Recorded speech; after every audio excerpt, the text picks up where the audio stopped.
sedition charges laban kay Congressman Kiko Barzaga. Parang sinasabi niya na parang sagot daw ito ng Marcos administration laban sa kanya na sobrang critical niya against the administration. And he's just one of the 97, ma'am, na kinasuhan po ng CIDG.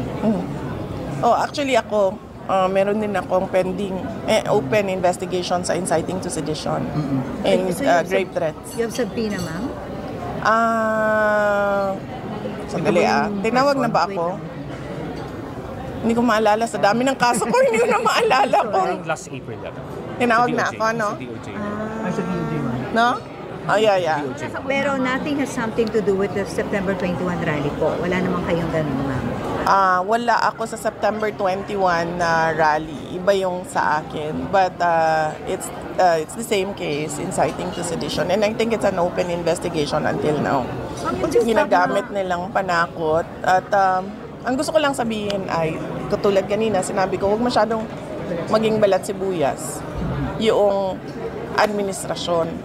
Dahil isa sa aspeto ng demokrasya at good governance ay dissent. At hindi mo pwedeng pigilan yun. Dahil karapatan yan ng mga tao na magsalita kung ano yung iniisip nila, kung ano yung nararamdaman nila. Kung hindi man pabor sa administrasyon o gobyerno na yung sinasabi ng mga tao, ay dapat respetuhin nila yon. Po ba na baka tuluyan kayo ni Boying, yung Ombudsman Boying? Kasi inuuna na Istalin, tapos ngayon yung makaso ni Trillanes. Hindi ba kayo natatakot na baka si Boying na mismo ay uunahan na kayo?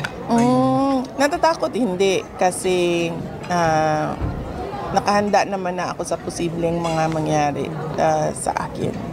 Aren't you afraid na makakasuhan kayo ng sedition? Actually, ma'am, inaantay ko lang kung kailan nila ako ikukulong. But apparently hanggang ngayon, hindi pa rin nila mabuo-buo talaga kung ano yung strategy nila, paano nila ako ikulong. Dahil wala talaga silang ebidensya ng maling ginawa.